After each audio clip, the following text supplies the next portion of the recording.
Hello student, अभी next problem देखते हैं। हम एमकॉम सेमेस्टर 4 का क्वेश्चन बैंक देख रहे हैं।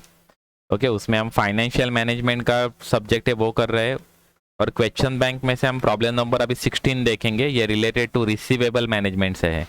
ओके, हम ये 16वां वीडियो कर रहे हैं। ऑलरेडी 15 सॉल्यूशन मैंने कर दिया है, उसका लिंक डिस्क्रिप्शन बॉक्स में आपको मिल जाएगा। ओके, तो अभी देखते हैं प्रॉब्लम नंबर 16। प्रॉब्लम नंबर 16 में क्या दिया हुआ है देखते हैं। देखिए, रिसीवेबल मैनेजमेंट के बारे में है। यहाँ पर क्रेडिट पॉलिसी दिया रहेगा, एक प्रेजेंट पॉलिसी रहेगा और न्यू पॉलिसी रहेगा। तो हमें कंपेयर करके देखना पड़ेगा कि कौन सा पॉलिसी बेनिफिशियल है। ओके, तो देखते हैं, प्रॉब्लम रीड करते हैं।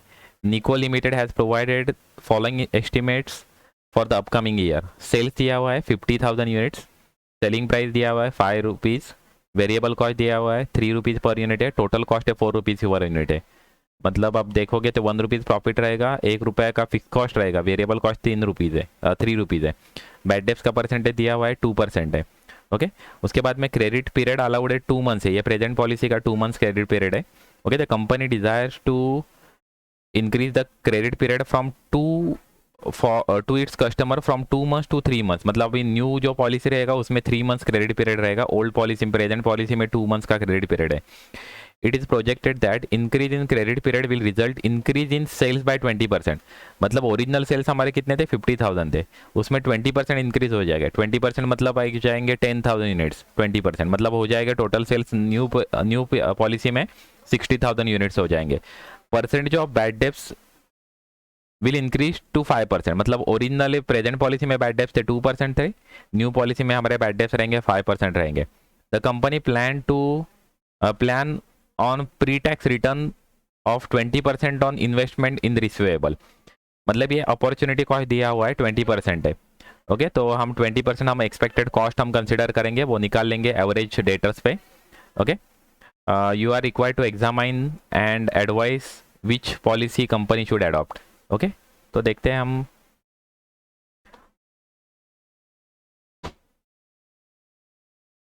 रिसीवेबल मैनेजमेंट का full fledge problem. Okay okay,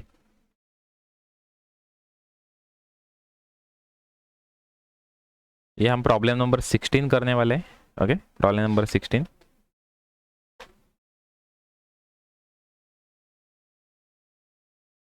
okay, देखते हैं। यूनिट्स हमें दिया हुआ है, देखिए 50,000 यूनिट्स है, करंट प्रेजेंट पॉलिसी में 50,000 यूनिट्स है। और न्यू पॉलिसी में हमारे यूनिट्स कितना है, 20% से बढ़ जाएगा। मतलब हमने अभी अभी निकाला था 20% बढ़ जाएगा, मतलब 50,000 प्लस 20%। ओके, यहाँ पर 60,000 हो जाएगा। ओके, 60,000 हो जाएगा। उसका भी आप वर्किंग नोट चाहिए तो करके दिखा सकते हैं। 20% बढ़ जाएगा, मतलब 50,000 का 20% होता है 10,000, तो हो जाएगा न्यू पॉलिसी में 60,000 आएगा। ओके, प्राइस पर यूनिट देखिए 5 रुपीज़ है, उसमें कोई भी चेंज नहीं है न्यू और ओल्ड में। तो सेल्स यहाँ पर निकल के आ जाएंगे 50,000 इंटू 5। ओके, और यहाँ पर भी 60,000 इंटू 5 3 लाख हो जाएंगे। वेरिएबल कॉस्ट पर यूनिट दिया हुआ है 3 रुपीज़ पर यूनिट है, तो यहाँ पर 3 rupees per unit, variable cost per unit 3 rupees, यहाँ पर भी 3 रुपीज़ ही आएगा। ओके, ये एक्चुअली 4-5 प्रॉब्लम हमारे सॉल्व हो चुके हैं, इसकी वजह से मैं डायरेक्ट बता रहा हूँ आपको। ओके, पहले वाले प्रॉब्लम्स आप देख लो तो आपको ये फॉर्मेट भी आपको पता चलेगा। एक्सपेक्टेड प्रॉफिट है हमें पहले निकालने का है, उसके बाद में एक्सपेक्टेड कॉस्ट निकालने का है, उसके बाद में हम नेट बेनिफिट निकालेंगे और फाइनली हम पॉलिसी बेनिफिट निकालेंगे कि कौन सा पॉलिसी बेनिफिशियल है वो निकालेंगे।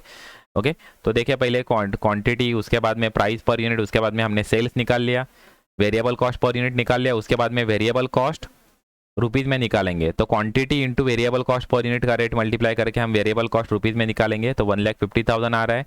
न्यू पॉलिसी में 1,80,000 आ रहा है। ओके, अभी sales value minus variable cost per unit, वो माइनस करके हम कंट्रीब्यूशन निकालेंगे। ओके, माइनस करके हम कंट्रीब्यूशन निकालेंगे, 1 लाख आ रहा है। और न्यू पॉलिसी में आ रहा है 1,20,000 आ रहा है। ओके, 3 लाख माइनस 1,80, 1,20,000 आ रहा है। अभी फिक्स कॉस्ट निकालेंगे। अभी फिक्स कॉस्ट एक्चुअली देखिए दिया नहीं है प्रॉब्लम में, लेकिन यहाँ पर देखिए टोटल कॉस्ट 4 रुपीज़ है, वेरिएबल कॉस्ट 3 रुपीज़ है, मतलब 1 रुपीज़ फिक्स कॉस्ट है प्रेजेंट पॉलिसी में। जितना प्रेजेंट पॉलिसी में फिक्स कॉस्ट आएगा वही सेम कॉपी पेस्ट होगा न्यू पॉलिसी में, क्योंकि फिक्स कॉस्ट चेंज नहीं होगा यूनिट चेंज होने की वजह से। अभी न्यू प्रेजेंट पॉलिसी में 50,000 यूनिट्स है, न्यू पॉलिसी में 60,000 यूनिट है, लेकिन यूनिट चेंज हो गया, इसके मतलब फिक्स कॉस्ट चेंज नहीं होगा, क्योंकि यूनिट चेंज होने के बाद भी फिक्स कॉस्ट उतना ही रहेगा, फिक्स कॉस्ट में चेंजेस नहीं होगा। तो अभी पहले करंट पॉलिसी में fix cost 1 rupees per unit है। ओके, तो यहाँ पर फिक्स कॉस्ट निकालते हैं, ये इंटू 1, तो 50,000 हमारा फिक्स कॉस्ट रहेगा। तो न्यू पॉलिसी में भी फिक्स 50,000 ही रहेगा। ओके, उसमें चेंज नहीं होगा। ओके, क्योंकि फिक्स कॉस्ट वेरी नहीं होता है यूनिट्स चेंज होने की वजह से। ओके, वो टोटल में सेम रहता है। ओके, इसकी वजह से वो पीरियड कॉस्ट है, इसकी वजह से हमने सेम रख दी। अभी ऑपरेटिंग प्रॉफिट हम निकालेंगे। ऑपरेटिंग प्रॉफिट मतलब क्या है, contribution minus fix cost is equal to operating profit आएगा, वो 50,000 आ रहा है, और यहाँ पर आ रहा है 70,000 आएगा। 1,20,000 minus 50,000 is equal to 70,000 rupees आएगा। अभी बैड डेप्स परसेंटेज हम लिख देंगे यहाँ पर। बैड डेप्स परसेंटेज देखो, प्रेजेंट पॉलिसी में 2% है, तो यहाँ पर 2% आएंगे, और न्यू पॉलिसी में कितना बताया, यहाँ पर बताया देखो 5% है। ओके, यहाँ पर उन्होंने बताया 5%। ओके, 5% है। ओके, अभी बैड डेप्स निकालेंगे। बैड डेप्स से एक्चुअली सेल्स पे रहता है, सेल्स टोटल अमाउंट कितना है 2,50,000 इंटू कितना परसेंट, 2% है, मतलब divide by 100। Okay, 5,000 bad debts आ रहा है, और न्यू पॉलिसी में कितना आ रहा है 15,000 आ रहा है। 3 लाख पे 5%, 15,000 रुपीज़ आ रहा है। ओके, एक्सपेंसेस, अभी करंट प्रॉब्लम में एक्सपेंसेस नहीं दिया है। एक्सपेंसेस मतलब कैश डिस्काउंट रहेगा, कलेक्शन चार्जेस रहेंगे, वो एक्सपेंसेस रहेगा, लेकिन करंट प्रॉब्लम में एक्सपेंसेस नहीं है। तो अभी ये प्रॉफिट बिफोर टैक्स निकालेंगे। प्रॉफिट बिफोर टैक्स मतलब क्या है, operating profit minus bad debts minus expenses. Okay, तो ये आ जाएगा 45,000 एंड यहाँ पर आ रहा है 55,000। अभी टैक्स दिया नहीं है प्रॉब्लम में, तो इसकी वजह से ये जीरो रखता हूँ। ये नहीं लिखेगा तो भी चलेगा, एक्चुअली कंपलसरी नहीं है लिखना एक्चुअली, लेकिन यहाँ पर मैंने फॉर्मेट दिया हुआ है, इसकी वजह से मैं लिख रहा हूँ एक्चुअली, नहीं तो गरज नहीं है एक्चुअली इसका सेपरेट फिर से दिखाने के लिए। यहाँ पर प्रॉफिट बिफोर टैक्स तक लिखेंगे तो भी चलेगा, ये डिलीट कर देंगे तो भी चलेगा। ओके, ये हमारा प्रॉफिट आ गया एक्चुअली, ये एक्सपेक्टेड प्रॉफिट हमारा निकल के आ गया, ये एक्सपेक्टेड प्रॉफिट हमने निकाला। अभी देखते हैं एक्सपेक्टेड कॉस्ट। कॉस्ट के लिए हमें ये एक्चुअली फॉर्मेट हमें यूज करने का, इन्वेस्टमेंट इन अकाउंट रिसीवेबल हम लिख देंगे। इन्वेस्टमेंट इन अकाउंट रिसीवेबल मतलब क्या है, variable cost plus fix cost, इन दोनों का टोटल कर देंगे। ओके, ये दोनों का टोटल कर देंगे। नहीं तो हम सेल्स भी लिख सकते हैं, टोटल सेल्स लिख देंगे तो भी चलेगा, लेकिन प्रॉब्लम में हमें क्या बताया उसके हिसाब से हम लिखेंगे। कभी प्रॉब्लम में स्पेसिफिकली मेंशन किया है इन्वेस्टमेंट इन अकाउंट रिसीवेबल के लिए सेल्स कंसीडर करो, तो ही हम कंसीडर करेंगे, अदरवाइज हम कॉस्ट कंसीडर करेंगे। ओके, तो कॉस्ट मतलब fix cost and variable cost, तो दोनों का टोटल कर देंगे। ओके, तो अभी आ रहा है 2 लाख एंड 2,30,000। यहाँ पर डेज और मंथ पर ईयर, अभी जो क्रेडिट पीरियड कभी मंथ में दिया है तो यहाँ पर टोटल मंथ्स हम 12 लिख देंगे। कभी डेज में दिया रहता है तो हम डेज लिखते, ईयरली डेज लिखते थे, 360 और 366 जो प्रॉब्लम में बताए रहेंगे उतने डेज हम लिख देते थे। ओके, क्रेडिट पीरियड कितना अलाउड किया है, प्रेजेंट पॉलिसी में क्रेडिट पीरियड है 2 मंथ्स है, और न्यू पॉलिसी में क्रेडिट पीरियड है 3 मंथ्स। ओके, तो यहाँ पर 3 मंथ्स आएंगे। अभी एवरेज डेटर निकालेंगे। एवरेज डेटर के लिए फॉर्मूला है investment in account receivable divided by number of days और month in year into credit period, तो ये आ रहा है 33,333। सेम यहाँ पर भी investment in account receivable divide by number of month in year into credit period allowed, तो ये आ रहा है 57,500। ओके, और कॉस्ट देखेंगे, कॉस्ट मतलब अपॉर्चुनिटी कॉस्ट, तो यहाँ पर हमें दिया हुआ है अपॉर्चुनिटी कॉस्ट 20% है कि आपने यही अमाउंट कभी दूसरे इन्वेस्टमेंट में कभी इन्वेस्ट करते थे तो आपको 20% रिटर्न मिलता था, तो कॉस्ट परसेंटेज यहाँ पर लिख रहे हैं हम 20% आ रहा है। ओके, अब फाइनली हम कॉस्ट निकालेंगे। कॉस्ट किस पर निकालेंगे, एवरेज डेटर इनटू ये कॉस्ट। ओके, तो आ रहा है इतना एक्चुअली कॉस्ट आ रहा है। ओके, सेम यहाँ पर भी 57,500 इंटू 20%, तो आ रहा है 11,500। अभी नेट बेनिफिट दिखेंगे, ये कॉस्ट है। ओके, कॉस्ट है मतलब ये बी का टोटल आ गया, और ये प्रॉफिट है, ये ए का टोटल है, तो ए माइनस बी करके हम निकालेंगे यहाँ पर नेट बेनिफिट। ए कितना है, ए है 45,000 माइनस बी कितना है 6,667। ओके, तो इतना हमारा नेट बेनिफिट हो रहा है प्रेजेंट पॉलिसी से, और न्यू पॉलिसी में हमारा नेट बेनिफिट हमारा कितना हो रहा है वो भी हमने वैसे ही निकालेंगे एक्चुअली, टोटल प्रॉफिट। ओके, मतलब expected profit minus expected cost, तो ये आ रहा है 43,500। मतलब हमारा न्यू पॉलिसी में हमारा ज़्यादा प्रॉफिट हो रहा है, new policy minus present policy, तो हमारा ये जो है ना ये प्लस में रह रहा है, मतलब हमारा जो आ रहा है प्रॉफिट आ रहा है, ओके प्रॉफिट हो रहा है, तो हम फॉलो कौन सा करेंगे, न्यू पॉलिसी हम फॉलो करेंगे, ओके क्योंकि बेनिफिट हमें हो रहा है, एक्चुअली न्यू पॉलिसी में बेनिफिट हो रहा है, तो हम एक्चुअली कंक्लूजन लिख देंगे कि as per the new policy we will earn incremental profit of 5167, therefore we will accept the new policy, okay ऐसे हम नोट लिख देंगे यहाँ पर नीचे, तो हमारा प्रॉब्लम एक्चुअली खत्म हो जाएगा, ओके देखिए सिंपल पॉलिसी प्रॉब्लम है actually, evaluation of credit policy. Format थोड़ा याद रखिए, फॉर्मेट याद रखने समय एकदम सिंपल है एक्चुअली, पहले मार्जिनल कॉस्टिंग का स्टेटमेंट जैसे आप प्रिपेयर किया हुआ है, यहाँ पर सेल्स निकाला हुआ है, sales minus variable cost is equal to contribution minus fix cost is equal to profit, लेकिन यहाँ ये एडिशन है, यहाँ पर हमने बैड डेप्स लिखना पड़ेगा,